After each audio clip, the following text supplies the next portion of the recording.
What's up, y'all? Welcome to the comment section. I'm Derek Perez Jackson, founder and program director for the National Collegiate Entertainers Group. I'm here joined by our CTO, Mr. Aaron Neal. Yo, what's up? It's Atlas. And we have our special guest for today, Mr. Rock Land One himself, Greg Glaze. Which camera am I looking at? You can look at that one. 1, 2, 3, 4. Let's get into this first match. Match 1, AUC versus GSU. We're going to do some breakdowns for y'all, kind of talk about, the program, what it's designed to do, and how these two teams did. Any initial thoughts that y'all want to say about the match? Rock, you were a judge on that match. Any just thoughts off rip about, how that match went? I think a lot of them came in with more confidence than they should have. Wow. Fair enough. Man. Fair enough. Just looking at it, I think one of the things it's a big earmark is just team dynamics. Team dynamics, having a plan. We're going to definitely see that play out. So 100%. So let's get into it.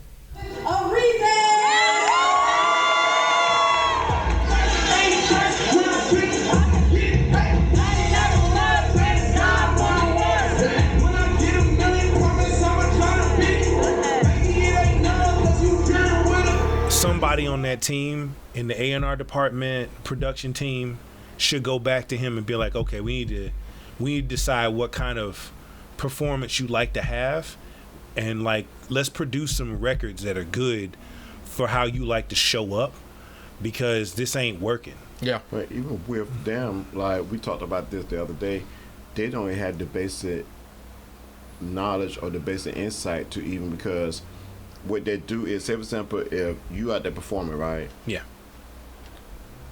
A normal competition side of stuff, and I'm performing also, I will be sitting there watching you perform and seeing what the judges say. They would do stuff in which the judge would be like, we hate that, don't do this. And you know what the other performer who do come right after that do? The exact same thing. So they're not even paying attention to the other performers. They're like, when you perform, I shouldn't be back there doing last minute practicing. I should know my stuff by then. I should sit back and listen to what they're saying, watch the judges, kind of see what I need to make pay whatever attention adjustments you can. Yeah. Use that time strategically. When you got that first artist going, that first artist is an artist that you putting up because they're gonna be either a strong shower, or they your person who gonna help fill out the judges for the rest of your performances. Pretty much. Because now it's just kind of okay, well, you got your score. We're done with the match. The match is over. Somebody's got to do a retrospective. It's okay, look, for you, the next time you're up on that stage, we got to have different kind of records for you. That needs to be a team retrospective, so the next time you come, you're more prepared, because that shouldn't have happened that way. It's you couldn't have known otherwise. Right. Yeah, you wouldn't have known otherwise until you took the L, but you can't make that same mistake twice. Right. And that has to be a conversation ongoing. That management has to happen ongoing. Yeah, I agree. So my name is Rick Don. I represent MOGULS. Let's get it.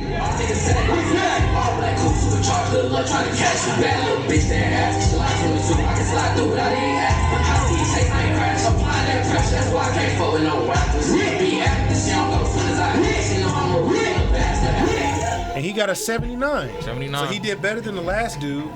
But y'all would agree with that. I can agree with that. Rock, you was on the panel that day.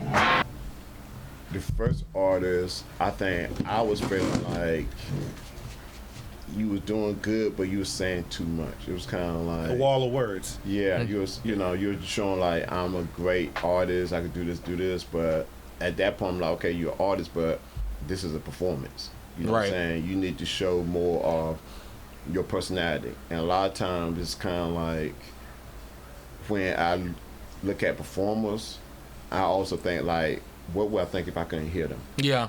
You know what I'm saying? And if I'm looking, all I say this versus somebody that.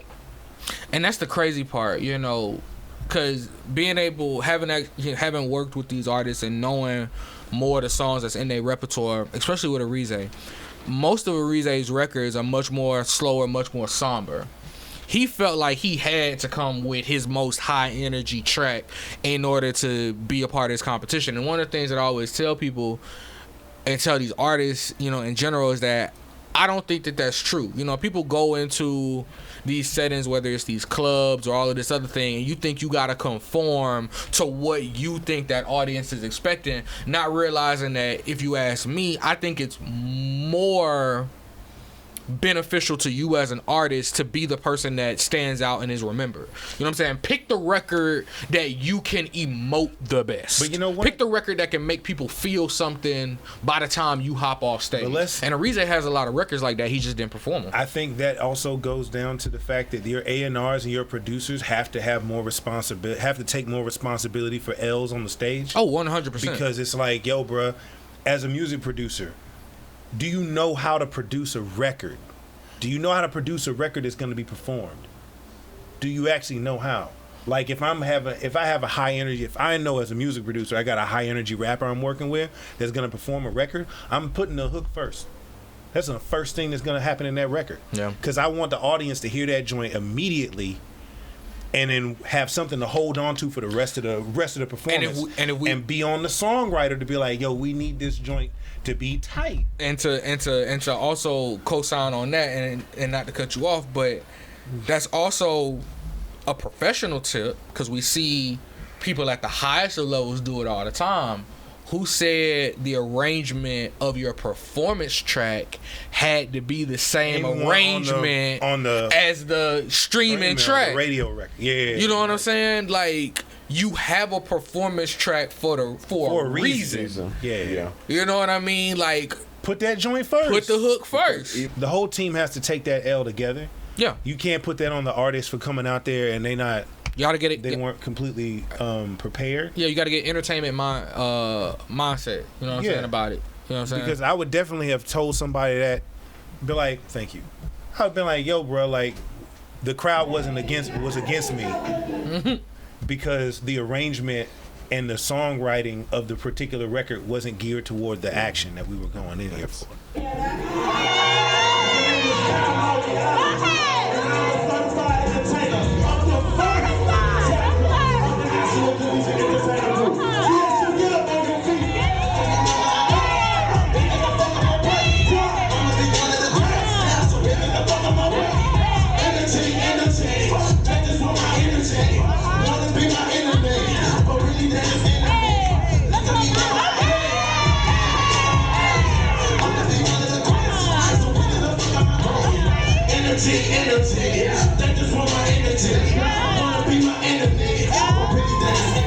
Yo, that was super accessible.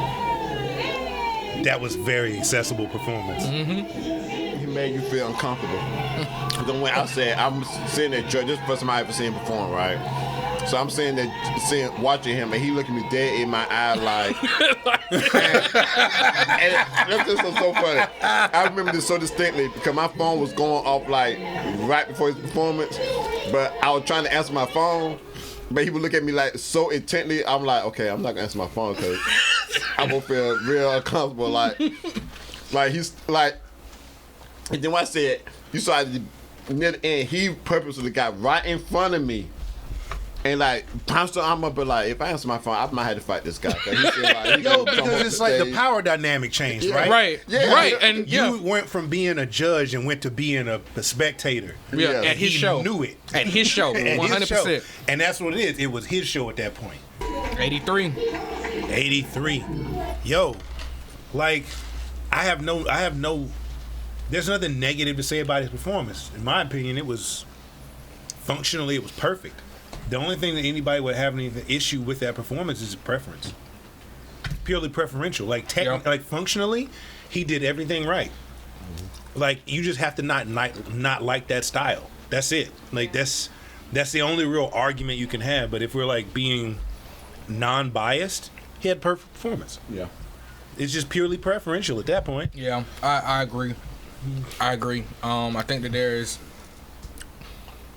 you can't deny the energy, you know, for lack of better words, you know, and that's the type of energy that we want to see when these artists hit the stage, and most artists just aren't willing to commit like that, just point blank period. Well, think about what that means though. Most artists don't know who they are. Yeah. Like, he clearly is here to be an artist, and that's a part of his identity. Most artists come into the game and say, I want to be an artist to make money. I want to be an artist to be famous. I want to be an artist, ... For him, it's, I want to be an artist, period. Like, it stopped, like, full stop. And it showed in his performance, like, there is no alternative. Like, all the other shit's cool, but I would be doing this whether I was up here or not, type energy. And you can't beat somebody like that. Right. Like, what do they say? You can't kill a man who's not afraid to die. Yeah. Basically. But the hard part about it was, like I said, he scored higher so far over all of them, but then it still went back to my A&R portion in my head as far as, okay, you're a great performer, but if I would have to sign somebody, work with somebody, would I pick him? No. Okay, even though he's a great performer, but can you make a hit record? You know what I'm saying? Can you actually do a song in which, without people watching you, would they like the song? None of the songs he did was those songs. You had to present those songs for me to like the songs. Could it be a performance? Like I said, would it be a showcase as far as let us just play the songs and see which one we like? I would not pick none of those songs. Now, you know what? I was gonna say That's to a that real, point though. that's a real strong point to make. Yeah. Because I don't know if anybody understands that. That's an advanced level of discretion, though. That what you said, like, that's where it's like, okay, this guy, we can't measure him on the same metrics that some of these other people would other be measured on. It's kind of like, that's a level 11 and up thing to say. Because everybody else is like, some of these people, I'm sure, in a space where it's like, they're barely like getting to the fundamentals of performance, right? They're still in the. So they can't even sell the records they got, exactly, even if they're good records. So it's like you're like judging him. You're at okay, cool. He's met all the fundamental criteria. We have to judge him at a higher standard, Right? And that's why it's like, yo, like what you just said is like that's a higher standard. It's like, I agree with you. I completely agree with you. But this is the thing, though. I don't necessarily think it would be considered a higher standard. I think at the end of the day, you know, the competition is about performance, right? It is about entertainment and entertainment value. So, to Rock's point, though, because I wouldn't call it a higher standard, I would just say it's the last piece. It's kind of like what we always say with the music only represents like 10 or 20% of an artist's like actual career. You looking at the 10 or 20% that's missing in his score right now. Yeah. Oh, okay, I get you see what I'm saying? That's respect. So it's like, so in that particular case, technically, you pair him with a good songwriter and producer to get him those records, you know he gonna show the fuck out with some stronger records. But there you go, the other part of it also is like, a lot of them, if they would just walk in the room the way they dress, well, I think they're artists. No. Yeah. You know what I'm saying? That's what I'm saying. It's a lot of different things that we're knocking them down. You know what I'm saying? It's kind of like, okay, you got the energy. I commend you on that. But I'm the hard-ass person where I'm going to be like, you're supposed to have that. You know what I'm saying? It's kind of like, you're supposed to have the energy. You know what I'm saying? You're supposed to have the song. You're supposed to look the part. You know what I'm saying? So when they don't have that, that's when I look at them like, okay, you dress like a performer, sort of, but if you just walked in here, I would not know you was a performer. So to that point, so take it back to, I guess, the overall intent and purpose of the competition in and of itself. So, because what we're really establishing is, what do you tell his team? How do you take that artist and take that artist to the next level? Step their game up. Step their game up how, though, right? So that's what I was saying. I think that in his particular case, they need to step their studio game up. I agree. Okay, I would definitely say he needs to have. You guys need to have intentional sessions on the production and writing side of this, and very, very intentional, like, conversations on where his music goes for any of its use cases, and you need to like start really getting tailor made on that stuff because we know he can deliver the performance behind it. We need to make sure that we're aiming him in the right direction. Okay, and be a sniper about it. Can I ask you a question? Like the artist before was Wick, right? Yep. Would it be easier to develop Wick up to a standard, or would it be easier to develop Cop? I would work with Wick before because some of the stuff that Wick have more of the checklist as far as what I would look at. He, like, when he walk into a room, I'm like, yeah, that's an artist. You know what I'm saying? The way he talk, the way his mannerism, yeah, that's an artist. You know what I'm saying? The production side is basically him getting in with a good producer and good A&R in order to do that. His stage presence, he's. Are we talking about identity then?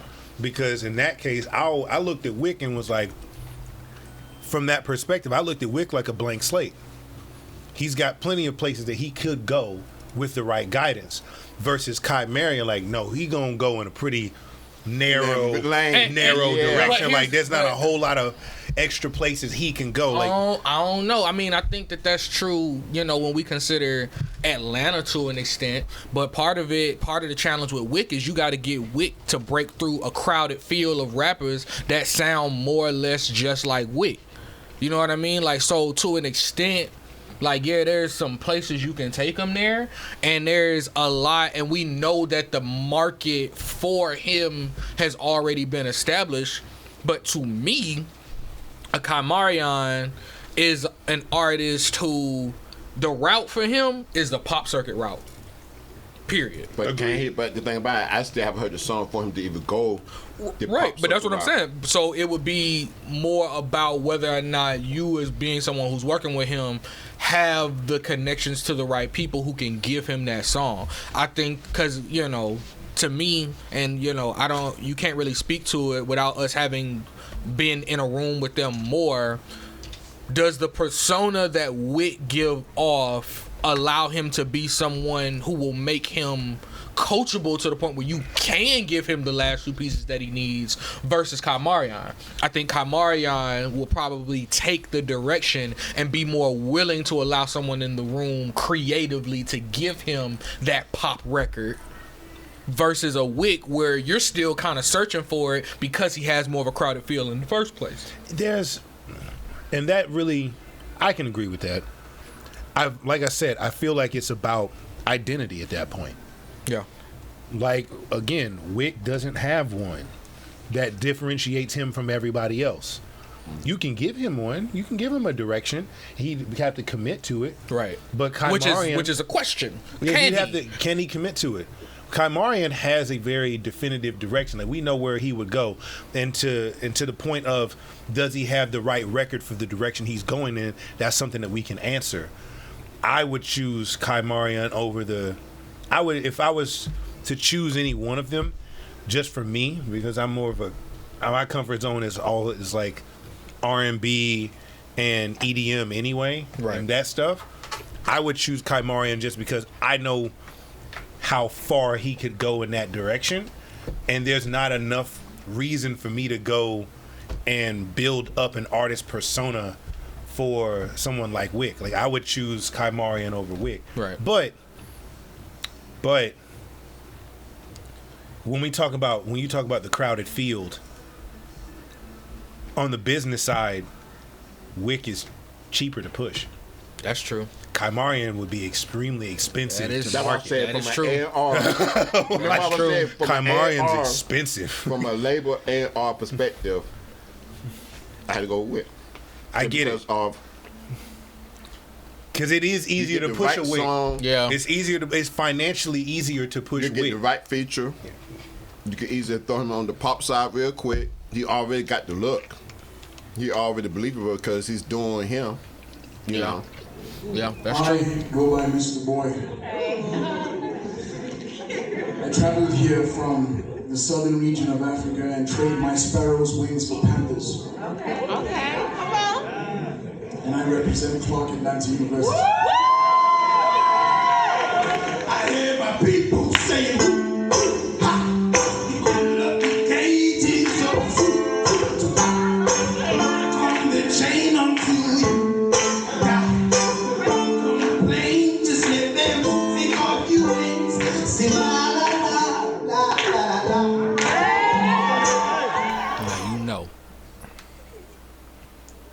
You know,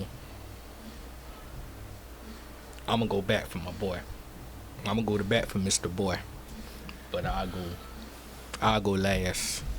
Nah. And I'll reveal the score. We'll talk about the score after the fact. You want me? Should we go ahead and reveal the score? You want Rock? You was in the room. I was in the room. Rock, you was in the room. So start us off, Rock. Okay. Speaking to the mic, Rock. Speaking to the mic. Speaking to the mic. Okay. It's one of the things, like, it's a gift and curse. The gift part about it was an outstanding performance. But this is one of the things I always keep saying. It's kind of like, but it's one of the performances. It's an outstanding performance. Once you see the performance, you've seen it. You know, it's like, from a fan standpoint, I'm like, great performance. You know, like originality. He made his own guitar. The song told the story. It had like all the checkpoints. But from an A&R standpoint, which I'm heavily on for the marketing and branding, the replayability of it is very low. You know, which from an industry standpoint, which is a bad thing, but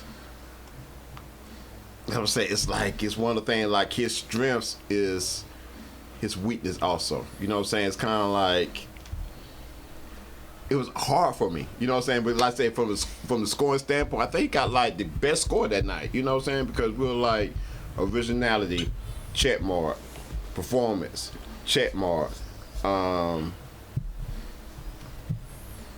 the instrumentation, check mark, writing, check mark. So from a fan standpoint, I think I ranked him like pretty high. I think I gave him like a 90 something. I think he was one of the only people who he's one of the only people I like ranked high like throughout the whole season. Probably. Yeah.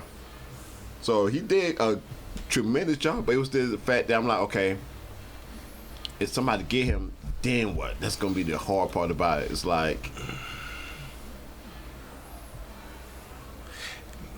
it's the Jimi Hendrix thing to me. It's like, I never was I'm too young to have experienced a Jimi Hendrix concert. Mm-hmm. But we've all seen videos of them. Mm-hmm. Yeah. Right? We've all seen, but they're not any one of them is the same. Period. Not any one of them is ever the same, because it's impossible to do that. These aren't just like well-rehearsed performances that we go city to city and do the same thing. Like, no, this is a performance that is an emotional expression, and it is a one of one. Mm-hmm. Like, he could never perform that same record again. He should never want to perform that same record again to the same audience, because it's kind of like then you do the one thing that performance does really well, which is be a one of one. The moment you compare it against an experience like that, it's just kind of like it wasn't the last time. You know what I'm saying? That's a one of one, and that is beautiful and unique, and functionally, it's top tier. It's top tier. But you have to like that stuff. You gotta like it. You gotta like it. I'm trying my best to remove my bias, because that's my jam. Mm-hmm. That's the music I listen to. So that's the stuff I listen to. I love that type of stuff. It is a composer's dream, because that's something that you immediately sync to video. Yes. You know, you sync a song like that in a movie, like you want that to be in your movie or your TV show. 100%. 100%, right? As a composer, I'm like, yo, like, that's my jam. My commercial music industry mind is like fighting right now. And you know what? Because it's like, and I think, because that in my head, I'm sitting here like, bro, like, he's on that far end of, like, that spectrum that we talked about Chimerion being on. Uh-huh. He's like a tier past him on that identity spectrum. Like, you just kind of have to put him, you have to build a box around him. Yes. Because ain't one for him that's already made. No. Yeah, no. You know, like, and I think you kind of have to, like, and I think, and part of it, and that's why Mr. Boy excites me, partially because he scares me.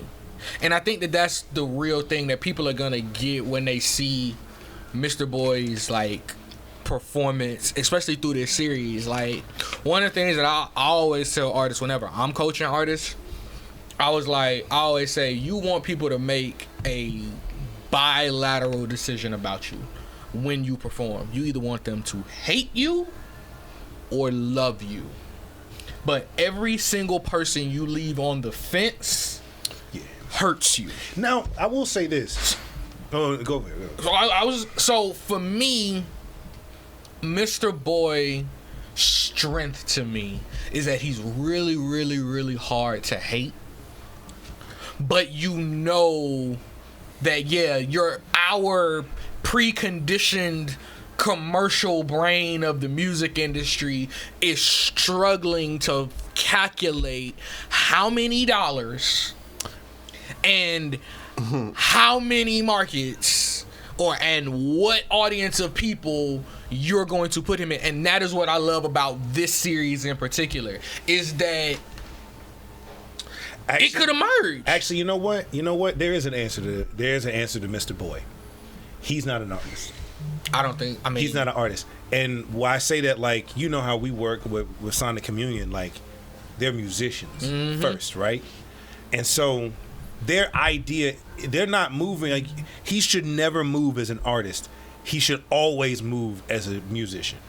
Or because, and you know, even going back to what he said, or as a poet. Yes, because that's a whole other aspect of the business that I don't think a lot of people talk about, that is extremely lucrative. This guy ain't the person that you're going to be waiting up all night because he's about to make an album drop. Not necessarily. That's not how it works for him. You got to treat him like a jazz artist or something of that nature, where this person, like, yo, we're paying $400 or $500 for this experience for a festival that he's gonna be performing at overseas somewhere at a soccer stadium packed out. And that is why him. You know, that is why that's Mr. Boy like, excites me. You know, somebody who was great at doing that. When this artist came out, he came out around within a 2-year time span with 2 other artists. And the other 2 artists that came out at the same time was Kendrick Lamar and Drake. But also I'm talking about J. Cole. Yeah. J. Cole ended up starting his own way. The Dream, Dreamville. Is one of the biggest festivals in the United States from an independent artist standpoint. Yeah. And that was Mr. Boy. Because think about it, it's like, we looking at, well, not me just per se, but a lot of people look at far as sales, record sales stuff. But people keep forgetting that more people make money from licensing, from doing stuff on the back end. Like I said, from doing specialty shows, for doing the movies, for doing stuff like that. Isn't that how the economics of those jazz musicians back in the day used to work? It is. Yes. The jazz musicians back in the day weren't playing in America as much because of American, bullshit. But they were playing all over the world. They were in Japan doing festivals. They were in Europe doing festivals. Africa, South America. They were all over the place doing these crazy music festivals, getting bank. And they didn't have to come back to the States to make money. They had an international crowd. But they're doing these, like the Tokyo Jazz Festival, or they're doing the Melbourne, music fest or whatever, and they're performing to thousands of people over the course of a weekend, getting paid thousands of dollars to be there. And they're doing these types of both large scale and intimate shows because they're a musician. Right. They're respected. They're looked at as a musician. And I would put him in the same category that we would put people like Wynton Marsalis and whatever. I would put him in that box, because for me, I'm like, that's a whole other kind of that's a whole other kind of market. That's a whole other kind of business model. You don't put him in the same business model you would put any of these other artists up into the exactly. I wouldn't put him. You said the bad word for everybody. What?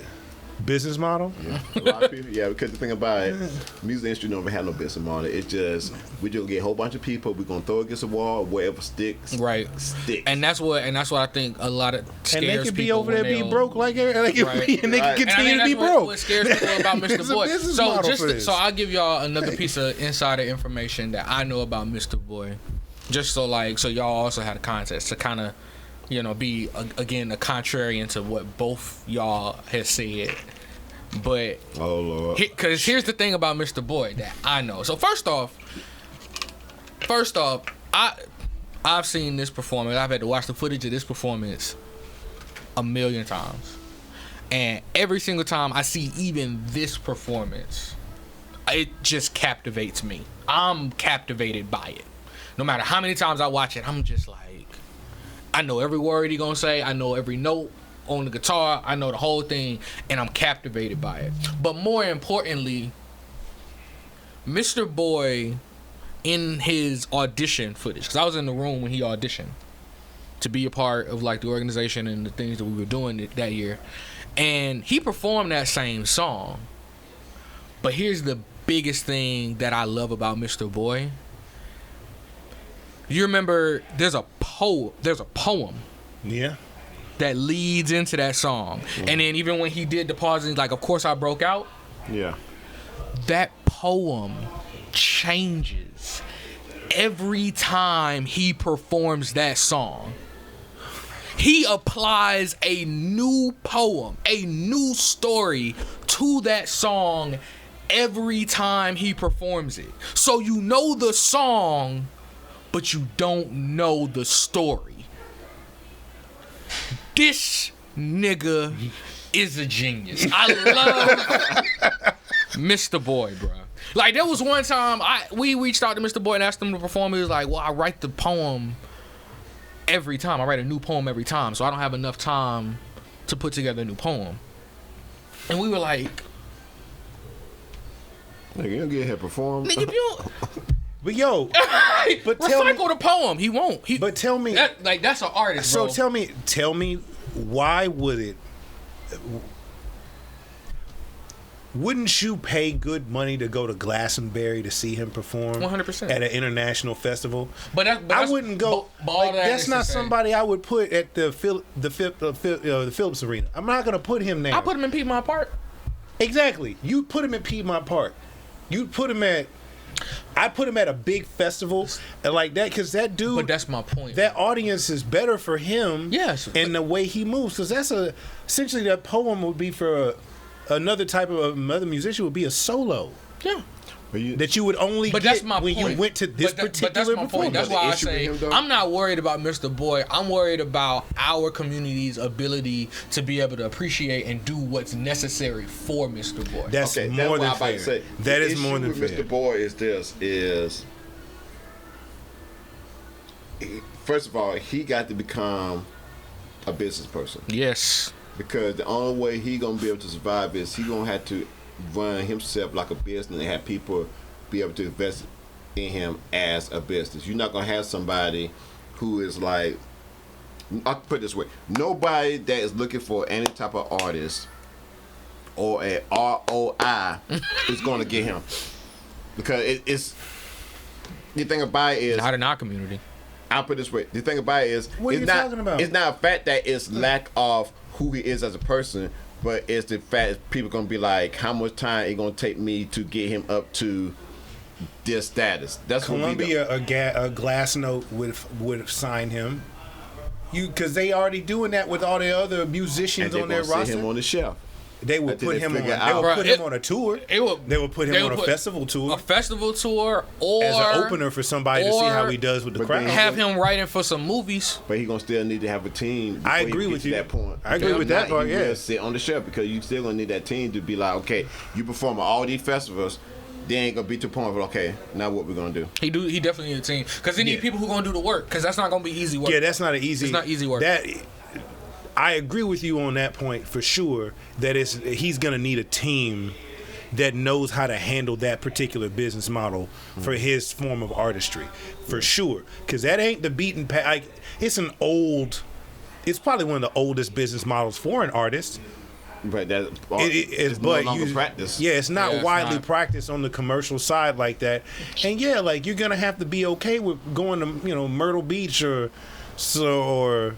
Tybee Island or not Tybee, Myrtle Beach or some shit like that for these Could he perform? goofy ass Could he perform festivals. a Burning Man? He perform a Burning Man. Look, man, like perform a Burning Man? No. yeah, Yeah. for sure. Yeah. Okay. But like that's what I'm saying. Definitely like, Bonnaroo. Yeah, definitely Bonnaroo. Yeah. But like he's gonna have to have those types of festivals under his like that's a metric for him.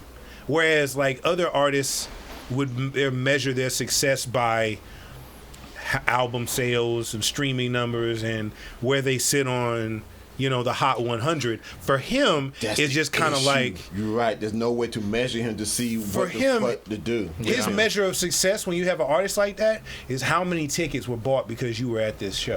You're right. How many people are coming out because of the tickets you sold? Because that's that business model. Like, hey, we put you as an opener. Bring your fan, like we put you as an opener. How many people stayed for your part of the performance? Because like if we go to Piedmont Park during the jazz festival, you'll tell when the people are up there that nobody knows because people just go and get snacks and shit. Yeah, like get real thin. But then as soon as the headliner comes out, the crowd gets dense. People come from all over the park just to see this headliner. So you got to see like, does this person command that attention? How much money are they bringing to the? How much money are they putting on? How much money are they bringing to the stage? Essentially, with them being on it, you got to measure that. Yeah, because it's like he's gonna be going up against the not non-traditional, but like the non-contemporary. What is that section of the billboards? Is it non-contemporary now? I think it is contemporary. Contemporary? Yeah. But he's got a whole other level of metrics to go by, and all of those artists tour more than they drop projects. Yeah, all of them. Yeah, they might be like every 2 years. Or 3 years where they drop a new album. These guys like perform the same body of work every week. You got to have a team to be able to penetrate that whole system. And that's a quick system penetrate where you're dealing with people that's probably been doing the exact same tours for like 5 years plus, and be like, okay, we got this new person. Okay, we're gonna keep putting them first. Yeah, because they don't. Yeah. These artists don't have to put out new music. They just keep building upon their fan base, and they keep moving from festival to festival or tour to going on their tour. That's the type of demographic he's going to be playing in. Yeah, that's true. And it's a much bigger pond. That's a whole different thing. Yeah. So who would you sign, Mr. Boy or Wick? I signed Mr. Boy just because them festivals ain't cheap, my guy. That joint right there, he can pack out a festival. You could walk away with a few M's if you play the cards right after a year, or after 6 months you play your cards right on a promotion. I know my strengths. What's your strengths? I honestly would have to go with Wick just because, like, Mr. Boy's strengths is too much of his exact same weakness. I hate to say it for me and because like I said, I did a way more with commercial music, mainstream hip hop, mainstream R&B, mainstream pop, and he's in a whole different. He's not in pop. He's not in R&B. He's not in hip hop. He's not even in a genre. Just keep it real. Yeah. Just keep it 100% real. What is that? World music? Oh, yeah. He's not even in world music. World music. He's not even in world music right now. To be honest with you, like he's not. Yeah, I'm trying to go in a genre at all. What I'm genre trying to go more film and TV. Spoken word. Yeah. No. Spoken word albums. They got spoken word albums. They got spoken word albums that have musical accompaniment. That's in the Grammys, ain't it? Yeah, it is. Yeah, it is, but that's still not. Yeah, that's not the ones they air. That's not the ones that make it in TV, man. Yeah, They don't show those on TV. Yeah. I won a Grammy the other day. Really? For what? For jazz, best jazz contemporary project. That's a Grammy for that. 94. 94. He earned it. Know what I'm saying? How you argue with that? The official J Nasty. Represent GSU Chapter 1. When you see me riding truck, don't be mad. Don't be mad. Yeah. When you see me riding truck, don't be mad. When you see me riding truck, don't be mad. Yeah. Every day I'm getting to the bag. What the fuck is that? So I'm gonna be honest about this one. So first off, this performance was a failure on this entire team. It was a failure on this entire team for a number of different reasons. So I'm gonna start from like the first part. Why in the world would you put an act like that last? Especially after Kamarion. Why would you do that? Okay, that's one thing I said also. Like, why? You know what I mean? Like, just because this is a team effort, right? This is a team effort. This is a team sport. Why would you put this artist last? Okay. So that's strike. Showed up late. I don't know. So that's strike number one. What, for the whole No, week he definitely of didn't. preparation? He definitely didn't. For the whole week of preparation Because they before the walked match? out all the artists at the beginning of the match. We saw Okay. it. It's on camera. He was there from the beginning of the show. Like, why? Yeah. No reason to put this artist last. So that's first. Second, because we just gonna talk about the team things again. The song choice, song selection. Again, having knowledge of these artists, even outside of like this particular situation and this performance, that song. First off, that song's way too fucking long. It's too long. The energy is not what you want. By the time he came on this stage, Buddy had a whole single with a music video out of a much more like compelling record that was doing well. Why did nobody on your team have you perform that song versus this song? He got a song, bro. I ain't even gonna hold you, bro. I listened to this man's music. It was funny when we was going through the award show stuff. And we was listening through records. This artist was he was one of my favorite artists in terms of like the stuff engineered great. His records sound great. His performance ability. I listened to some of those records. He got that song Opland? Yeah. That shit hard. He's got a good balanced sound. Like I do like watching this performance. I'm just like, bro, I don't give a shit about this artist, and that's a problem. That's a problem. So it's like, bruh, why are you in the middle of the stage? Why are you pacing back and forth? What the fuck is up with the shades? Why you keep taking them on and off? It's a New York thing. Is it a New York thing? I think it is. Okay, so it's an up top thing. I think it's an up top thing for sure. Well, I ain't gonna have because it's not. I understand. His performance. Is Boston up top? Does that count as up top? Man, look, ask somebody from Boston. I don't know. Okay, well, I'm definitely That Red counts Hills as of up top. Georgia. It's not my business. I mean, it's Massachusetts. It's not my business. I will say this, to that point, it definitely should have been him, Arize, Yes. and Kai Marion. Yes. And you close out the show with Kai. Yes. 100%. I would have. He should have gone first. 100%. Because that Did you hear my thing? I didn't hear you. I didn't hear yours in here. I was like, so are we doing solo performances? So that's why I said, you doing solo performance or is like a team effort? It's kind of like, do y'all listen to each other's music? Because like, Who A&R'd for Georgia State? I mean, they got a team. So Because I don't know who was I- A&R at this point. the first thing I asked, I was like, so you're not from Carolina? He was like, no. I said, but you got like all North Carolina stuff. So that kind of threw me off a little bit because when you artist, you kind of got dressed. Oh, he said it. He said. Oh, he said. What did he say? He said. Oh, and he was trying to make reference to it was Jordan in his early years. Yeah. So that's what he was saying. And then I'm like, if you have to do something which you have to explain it, it doesn't work out. Doesn't Because land. Yeah. If I didn't ask that, I'd sit here and be wondering like, why this guy from North Carolina sound like he from up north, but got like a slow style, but you wearing glasses and taking glasses. I was like, just like, and that way everybody looked at me like, oh, so this how rock gonna be for the rest of the year. Yes. That energy. I'm like, you stand on the back of the stage for the most part. We're supposed to work the whole stage. I'm like, yeah, I think it's like the first one I ever did. So I'm kind of like, Yeah. The first. Well, it's the first match. Yeah. yeah. So I can agree with the fact that I can agree with all of it because his performance was lackluster to me, completely, but it's almost like it is. I'm sorry, I shouldn't say that.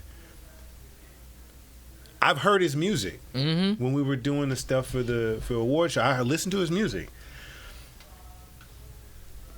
It was a complete and utter failure of the A&R team. 100% failure. The A&R team. Somebody let listened to that- his music, liked his music, and didn't do the next step. Like- they still learning, but they're so quick to be like, I want to A&R this, but it's kind of like, are you doing research? You know what I'm saying? Are you looking at the other teams as far as who the strong artists? Are you actually sitting back and really looking like, okay, these are the 3 artists we're gonna put up. We know y'all got great music, but y'all artists gotta be open-minded, be like, give us your best 5 songs. So no matter what song we pick, you okay with the 5 songs because these are your best 5 songs. It shouldn't be like, well, I know y'all gave y'all these 5 songs, you pick these 2, but I really want to do. No, bro, don't do that because we trying to win this competition. We ain't trying to do what your homeboy think is best. We're not trying to put. I mean, straight up. We're not trying to do the egos and you feel like, well, I'm the better artist, I should go last. You know what I'm saying? We're trying to set a tempo of pace, and a lot of the A artists don't even have the introspect to kind of like look or the at confidence overall picture as far as what makes a good artist, what makes a good performance, what's, you know. To add to that, this is the first performance. If I ever see him out here again and his record hasn't tightened up, then it's one of those things like, yo, you could have built a better record if you really wanted to. Yeah. Even then, remember, this is a team sport, right? You guys got access to a whole recording studio.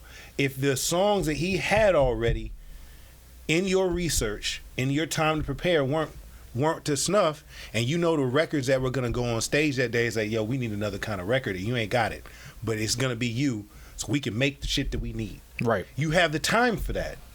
You have the time, like, yo, let's make what we need for this particular thing.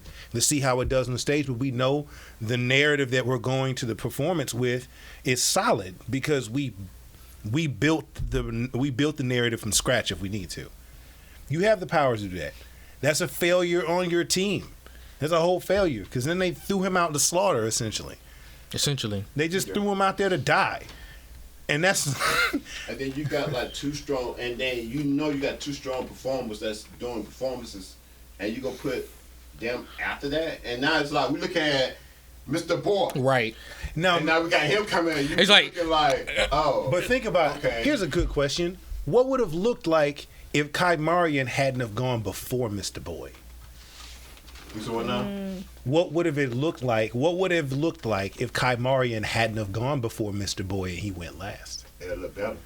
It would definitely look because better. Because the about it is Mr. Boy, and I put it this way, no matter what, will a competition, if I got like 3 artists, whichever artist is the most outspoken one where people gonna be like, oh, I'm gonna remember that artist. That's your closure? Going last. That's your closure? Go last. Because if they go first, everybody else after that, their energy could be on 10, but this guy's on 20. That's gonna make these people injured, like I said, too. Right. You know what I'm saying? And the way I saw him perform, this guy was on the stage all in my face where I'm up there like, well, I'm gonna answer this later. Like literally. So that's why, because even if you play it out, like all things the same, but GSU changed their order to put Jay Nasty first. It would have been Jay Nasty, then Wick. Yep. Right? Yeah, Jay Nasty. And if Jay Nasty had done a better song, he wouldn't have done as badly, right? Jay Nasty, then Wick, then Arize, then Mr. Boy, which that matchup definitely would have been mismatched. But then you have Kamarion coming after that. Yeah, and that would have put a lot of pressure on that last AUC performer. Yes, exactly. And that would have gone better for GSU. As a whole, it would have gone way better. Right. Because Kamarion, you don't go after him, even if you're on the same team. You don't go after Kamarion. Because you know something? He's an automatic closer. Because the way we did the scoring was, like I told people, you score the first artist, you score the second artist. So when you go after a car and your performance not as good, we rank you even lower because we still remember how good he was. You see what I'm saying? If he would have went before, he might say his performance might be like a 7. But now we look at Kyle and we're like, oh shit, you didn't do halfway Kyle. I get Kyle 8, so I mean I gotta at least give you like a 4. Just to keep it, you see what I'm saying? Just to keep it fair. The psychology of it. Because the Kyle is I think we did like a 7, 8.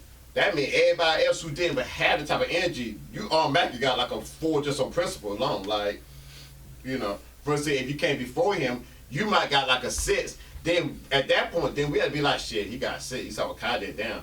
I would got Kyle 7, but then I gave him a 6. So I got at least give Kyle a 8, a 9, just because. You got to think like alone. You got to exercise that DJ mentality. You would have pushed both Arize and Jay Nasty scores up and Kai score up. Because you just had to. Because you would have had to. You like, because like I said, Arize came out, we were like, okay, first artist, I'm gonna give him got 6. So that already set the standard. And then Arize comes out with that extra energy shit, and you be like, okay, well, at least. Because him and Arize got the same score. Yeah. Him and Arize ended up with the same score. Arize would have got even if he got the same score, if he had gone first, Arize would have got a way higher score than Would have got a way higher good because of him. After Kai, that means we had to put him back and then down. on top of that, it's an energy ramp. Yeah. Because him going first, okay, Arize is a step up from that energy, and then Kaimarian is like top of the scale. So it's just like, oh damn, GSU got nothing but power on this joint, and they just ramp up the whole thing. That consistent ramp up would have thrown off the AUC. 100%. 100%. 100%. And Mr. Boy wouldn't have got ranked that high. Nah. No. Not likely. No. Nah, he would have. Hassani Vibes.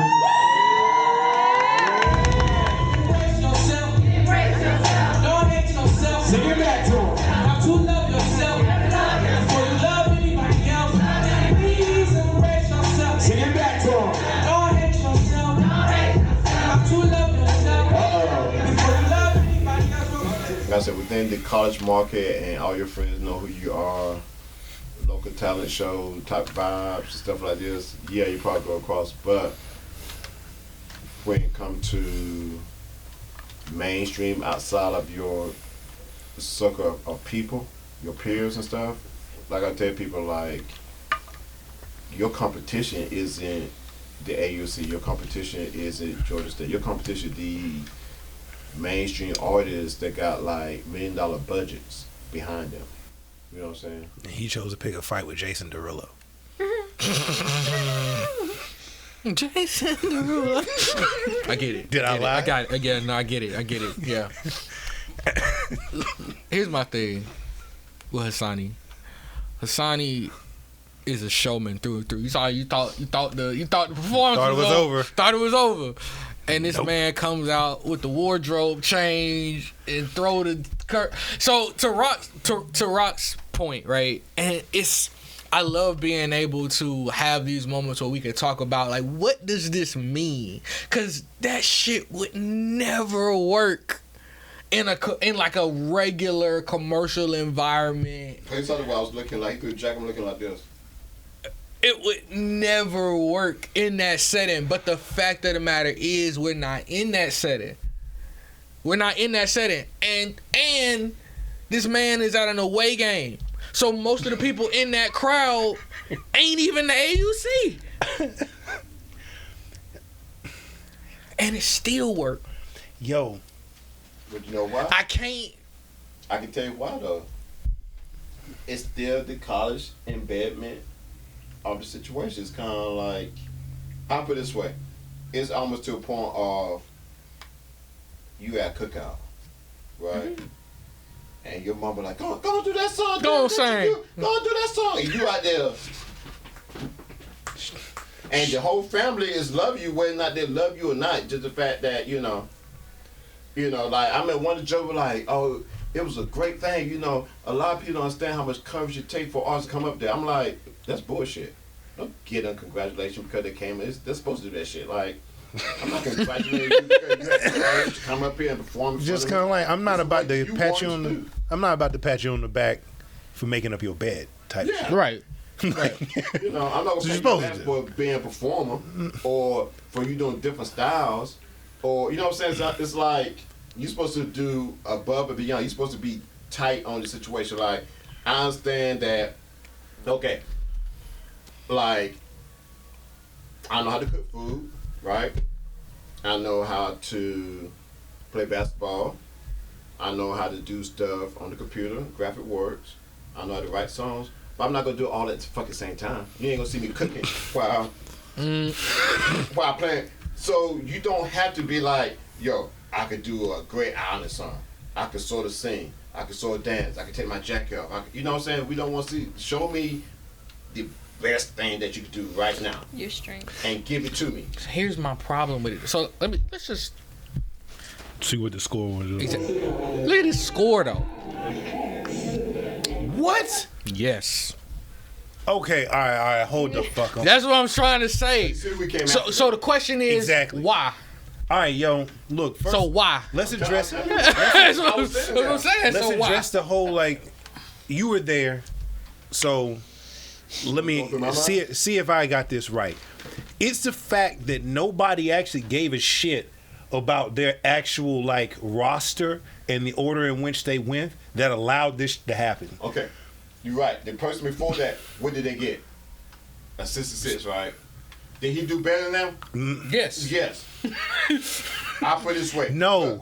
Okay, the person before that. Yes, he did. No, like the person before that, their performance, they stepped back on stage. He at least performed. The person before that, your tone, your whole performance was monotone and boring. Crowded. At least the people behind them had plants and people like on this side yelling, on this side. So I'm up here like crowd interaction, feeding off the crowd. I'm up here like, well, maybe I'm wrong. Maybe he is better than what the fuck I thought he was. You know what I'm saying? He actually did an introduction when he first came out. The other guy just came straight out. We had to ask him a question like, so why you got the North Carolina stuff on? Oh, because, you know, let me tell you the whole story behind that. Because, you know, Michael Jordan, when he first came out, this, and it was like his North Carolina stuff. So I'm kind of like the Michael Jordan before he became. He went through a whole 5 minutes of me basically like, why you got North Carolina on? So by the time he got to the whole thing, I'm like, okay, you know.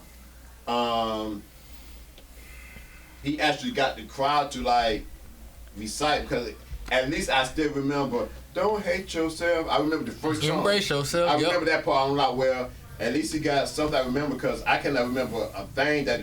You see, I based my whole score off the person who I heard 5 minutes before that. I'm like, I can't remember the guy's song that he did. So I'm like, at least with Sonny Vibes, I remember that. At least I'm gonna remember his name because he kept saying Sonny Vibes. You know what I'm saying? So I was basing my score off of the learning curve of the person right before them. That's what I'm saying. I see that. I do. I get it. And I'm sitting here like, first of all, AUC. I don't see where either. It's like this was an example of what happens when your team decides, let's just go out and see what happens as their game plan. Because first of all, like Georgia State's game plan, they had good energy if they had ordered it right? For them, it's more like an order of artists. I don't know what the fuck the AUC thought about when they were like, why does Hassani Vibes even belong in this roster with Wick and Mr. Boy, which have nothing to do with each other? Like, absolutely nothing to do with each other. And then they had them out of order, too. It's just the AUC, both teams had a certain level of reckless abandon on their actual game plan. The AUC just happened to benefit. But that's the thing. From the fact that one team didn't order their shit right. Honestly, though, I think the order for the AUC was the perfect order for the AUC. I think when you think about it, though, think about it strategically. Think about it strategically. You would if put you're thinking, Wick, you would put think about Wick it. Think before about it Mr. strategically. Think about it strategically. Think about it strategically. If you know you got those three acts, Wick, Mr. Boy, Hassani Vibes. People are expecting everybody at the AUC to sound like Wick. You're expecting them to sound like Wick. Yeah. That's the whole. If you think about it from that perspective, that is what explains Georgia State picking Arize and Jay Nasty at all. They picked what they thought was lyrical rappers. All right, fine. Who could show their flow against what they thought were going to be commercial rap artists. That tells me they did not take Mr. Boy seriously. No. What it tells me is they recognized that Mr. Boy was different. Where they messed up at is right here. Okay. If the way the energy was going with each of the artists' songs, everything. If I would have to pick the way it was set up, I would have Wick to come off first, set the tone. Yep. Okay. I would have Mr. Boy to come off to do the shock factor. Where he messed up at is he should have done those 3 songs. If he would just did that, I always say, just because you got 10 minutes don't mean you have to use 10 minutes. If the last song, whatever shit he done, if we did 2 songs and ended all with Embrace Myself song and got the crowd feeling good at the end, that's a good point. That would have been the very perfect ending because that was the strongest song. You're going to start off with that Don't hate yourself. Embrace. You got to love your. That's a perfect ending song where you got the crowd like, oh shit, you know, clap, cut the music off, y'all clap, and that's another thing also. They don't know how to entertain. They don't know how to put on, like I said before, an experience. You're not coming out there to perform. You got to give a experience. Mr. Wick the Don gave that full Atlanta experience. Mr. Boy came transported you to a whole nother fucking country. He came to that whole fucking country experience. Hassan Vibes came out with that experience like, okay, let's all love each other. We all got Atlanta, we got Africa, we got both sides, we got Georgia State, we got us, we all black people, we all brown, we all everything. Let's do. And that's why, right there, and that is why, yes, flat out. Yes, and that is why Hassani was the right closer. He just executed poorly. Yes, I'm basing it off of the execution. Yes, because in my opinion, I'm saying like Hassani wouldn't have gone. I would have put Hassani before Mr. Boy, but that's me looking at the performance the way it was. Because I'm seeing like Mr. Boy is a dramatic close, and it's kind of like in some like. This is wild, but like in some of my favorite operas, they have these anticlimactic endings. Or even in some storytelling, the ending is anticlimactic for a purpose. It's to offset the excitement of all the previous work. So it's kind of like, okay, cool. Like, if that's what you're going, you could play off of that. That's fine. It has its place. But that's if you intentionally thought that that's how it was going to go. This was anticlimactic by accident on the sense of they put Mr. Boy there. And in my mind, I'm looking at this like, did y'all think that Mr. Boy was going to score that high when you put him in the middle of the crowd? Had to, bro. Middle of the herd? Yes, did bro. they know that was going to happen? Ain't no way I'm lying, Did bro. they really know that they was going to happen? Because I don't know. I don't know if they really did. Right. You know why? I don't know if He they said, actually. did they know? I understand. I don't think but they I knew can't that. imagine that they I don't wouldn't think have. they I can't knew imagine that. that. I really I don't can't think they knew I can't that. imagine that they wouldn't have. I don't think that they know. I can't imagine that they wouldn't. I'm looking at how they say I'm looking at those people. But these are two different teams. I don't think These are two different AUT teams. You gotta think, bro. Like the heads of the AUC are Naomi, who is very conscientious, and Hassani. But Hassan is coaching their own team that he put himself last. So he's not gonna listen to nobody else. Fair enough. That's fair enough. But my point is, I don't think they were sleeping on Mr. Boy. I don't think they were sleeping. I'm not thinking they were sleeping. I don't think they were sleeping. It's just like, did you know that the middle of your herd was going to be the standout? No, Did you like know? standout? But that's the thing. I don't think they intended for him to be the standout. I think they just intended him to break up. But that's what I'm saying. Like when we think about just my own team logic, fuck what they doing. They gonna do what they do. My own internal team logic.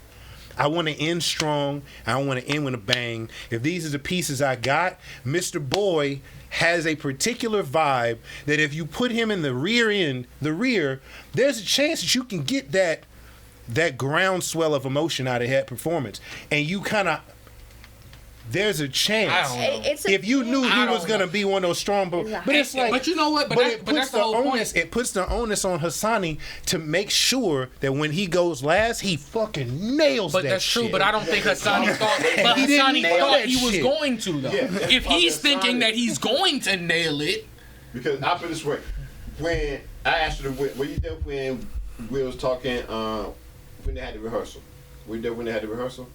well, I don't know. I don't remember. When they had the rehearsal, he did that exact same set. I told him because I was like, bro, I don't get the set. I'm like, you gonna throw your jacket off? I'm like, you gonna throw your jacket off? He was like, well, the people, I always do that. So he going off stuff that he is used to doing. I even said, I was like, I love that song. I'm like, that's a song you should just do by itself. That's all you should do last. Everything that I told him to do, you know what he did? None of that. Because they were so used to just being around that group of people that used to love what. That's why they all knew the songs. So you going off of base as far as everybody else not knowing that when you're in competition or people that don't know you, you got to impress the people who you are in competition with. Like if you gave me a blueprint where you were like, well, you know, Rock, you know, I hate the color red. I kind of like green. I like people to not walk backwards coming to me to the stage. and you telling me this. And when I show up, you know what I do? I walk backwards stage. I got an all red outfit. And what do you expect somebody to? I'm saying. So here's my thought process on it. Because I agree. But here's what I'm saying. Hassani, more than anybody else on his team, is a showman. His intention, his game plan was shock value. Hassani, it's all shock value. That whole game plan is shock value. Not the best vocalist, and that was probably one of the single worst vocal performances I've ever seen him give. And even still, he managed to nail an 80. All of it. He gets an 80. He manages to nail an 80 and negates all of it. How? By making you think that his performance was over and doing this grand reveal and the shock value show. More importantly, coming after Jay Nasty. Coming after Jay Nasty. It isn't important. Because that would have been 10 points lower if he had come. It would have been 10 points lower easily, just on the assumption if he was coming off of Kai. Yeah. You get the fuck out of here. You come after Kai Marion. No. No. You're probably right. No. But at the same, but that's what I'm saying. You gotta unpack all of it. You gotta unpack the fact that even in this setting, there's so much that plays into how the audience experiences an artist. Now, I will say, I agree with that. There is, so we've identified some things, and I think that we need to actually say this out loud for the future reference. So we've identified that there is a psychological aspect of these performances that goes unsaid in the judging process, right? And that is, as a team sport, that is the only thing that you can really do outside of the stable performances, as the standalone performances as they come up. That's the only thing that you can do as a team to push the scores in your favor, is to control the narrative and make sure the narrative as a whole is executed, because you have the ability to affect the crowd in a particular way. Yes. And that does affect the judge's scoring. Because in that particular case, like Rock said it himself, like, oh, maybe he was doper than I thought he was because of how the crowd responds. So I know, okay, let's make sure this lineup does this.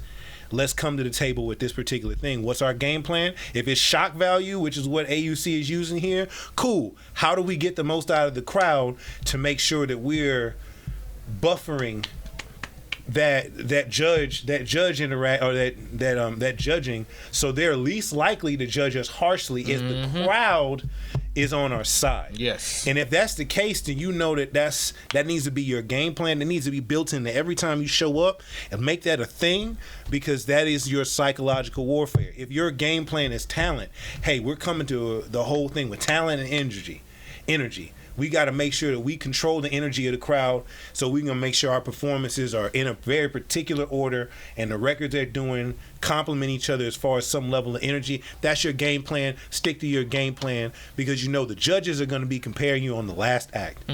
So you know, okay, cool, like judge says, like, well, the last dude way more energy than this, then you know you're going to be judged harshly. Yep. Buffer that judge, like buffer that judging parameter, like buffer it. Because at that point, I'm sorry now, but yeah, like at that point, it's like, you have to have an overall game plan, and going into it like, we'll just see what happens, ain't working. Exactly. Music is psychology. That's it. That's the point. Music is psychology. It's like the people who like you, like a pass on the first one, but the crazy thing about it is what they're gonna do on the second show and the third show. I think actually gonna learn for the fourth show. Yeah. For the fifth show, when it comes down to the finale, it's like that's where the issue come in, as far as like, okay, y'all performing, y'all seeing the judges, y'all seeing what people outside y'all bubble is saying, are y'all actually learning from it? And you know, I hope when they watch this, they actually take notes. Yeah, I really do. And that's the point of us doing this, and that's why I'm excited about what's gonna come. Cause like it is about helping people understand. Like so many artists I know get caught up in this assumption that, oh, it's just about being good. And who have we seen out of these artists that are just straight up good? All of them are just Out of these 6, Just straight up. I mean, there's 2 that are very clearly like strip girl can go overall. do some Okay, you shit. talk about as far as like good, like okay, like even, like good enough to be able to work and make money. Yes. Like with Rock, who would Rock sign? even that. Yeah, I wouldn't even necessarily. Who would you even say that somebody might sign? Whether it's you or just I somebody. would endorse. I would just the only person who I would have to put on the list would be Mr. Boy. And that's what I'm saying. Yeah, Mr. Boy is like He'd be the only, but it's not even high up on the list. And that's my, and that's exactly my point, right? Like the point is it's not a lot. Like, you know what I'm saying? Like that whole thing about being good or good enough or people thinking that their music is great, that is not what determines whether or not the crowd and an audience and a fan base is gonna rock with you. that makes me, the thing the music industry does is the moment an artist comes out that's like a accessible vibe, like an accessible skill set, then all of a sudden we see a bunch of acts come out that are very similar. Very Right. similar, exactly. But the moment like you saw like someone like Kendrick Lamar, hard act to follow and clone. Like you can't do that. And the only people who really who can really fight at Kendrick's level don't sound like him. That's Yep. J. Cole and Drake. Yep. Right? Like they are his equals in magnitude alone, but stylistically, no. Not at all. He can't get a clone like that. And that's that's a level of uniqueness on his own particular thing that allows him to, like, you're going to have to beat me on the numbers because you are not going to match my quality. Right. In the way I present it. That's kind of that having that mentality of everything is a tactical decision. Mm-hmm. Every artist that you put on the stage is a tactical decision. And the narrative that you go with is dictated by the artist or is articulated through the artist that you have on the stage.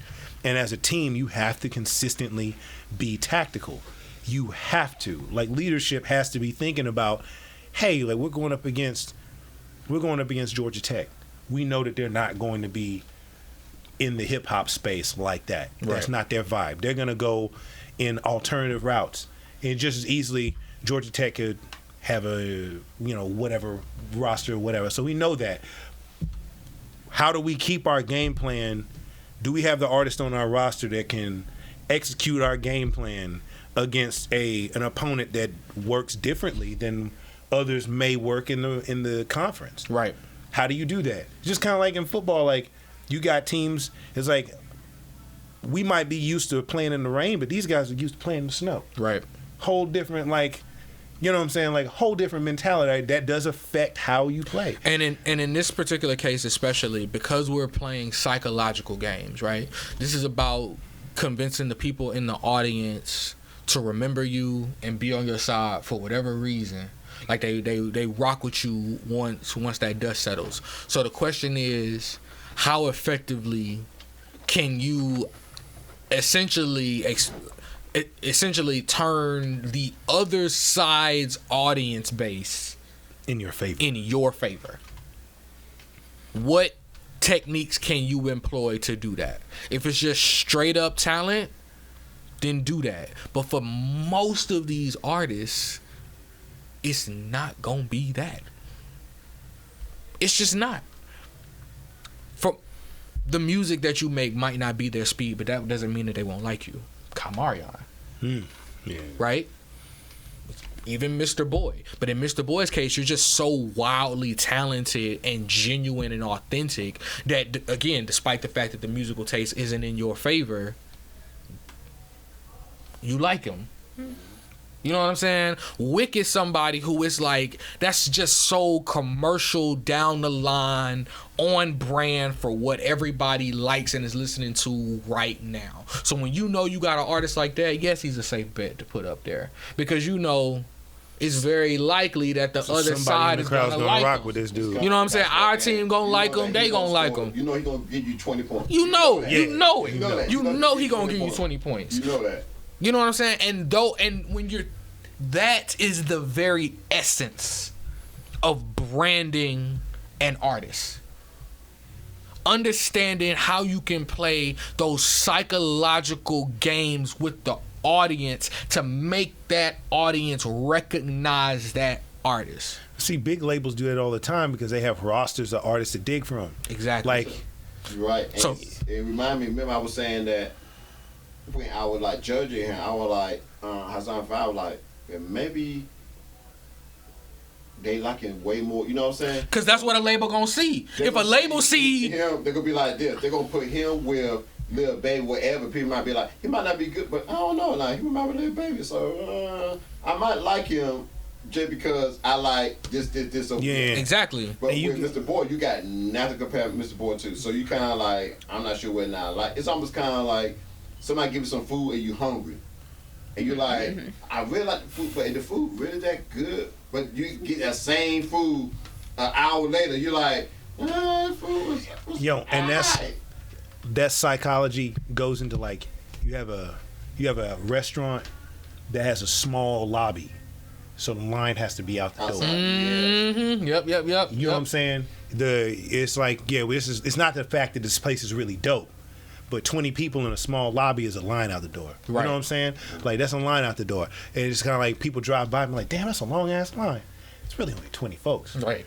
but you wouldn't know that. You gonna be in there in 30 minutes. You tops. didn't know that because there's a line out the door. It's a trick. Or in the club line, if you're like, I can wake inside that club. That's Yep. Yeah. Walking club. Well, you're you like, by yourself. Like, you have outside for 2 hours. They like 10 people in here. exactly. You know? And that's what it is. You just like got to make sure the line and make sure the outside looks great. And that I get that. If the Like, teams can learn that, if the teams can learn how to implement that psychology and execute at this level, you gonna have some good ass teams. That's all I'm saying. oh yeah, for sure. You'll have some dope students on the backside putting these shows together, putting these artists together. And it lets if they can grasp these It concepts. lets people develop. It lets teams develop a style. I want like that's really what I want to see. You know how back like in sports we talk about how like you have defensive teams. Yes. You have offensive teams. You got teams that are wild, like how they used to talk about, or in like basketball, how they used to talk about the Pistons back in the day. Mm-hmm. Or like everybody was scared of Detroit. Like they knew you were gonna get beat up when you go play it with Detroit, Right. Like, regardless. Like, so it's kind of like I want to see that happen here, where these teams develop a style of their own, and it's almost like that's part of the. It's almost like it's a part of the anticipation. It's like, yo, we know these guys are gonna give us high energy. I wonder what they're gonna do this week, type thing. And it's like, oh, I know these guys got some wild music. Like, I wonder what we're gonna see this week. Like, give us something that we can chew into, because that definitely creates a brand identity. Yes. 100%. And That's an experience. Like, you know, And an what- experience. You like, we know we're coming. Like, Because most importantly, right? Because once you can brand a team that way, then that means people are going to start to come for the team regardless of what artists are going to be playing for that team on the day. they talk about that in the UFC all the time. All the Styles make fights. They do.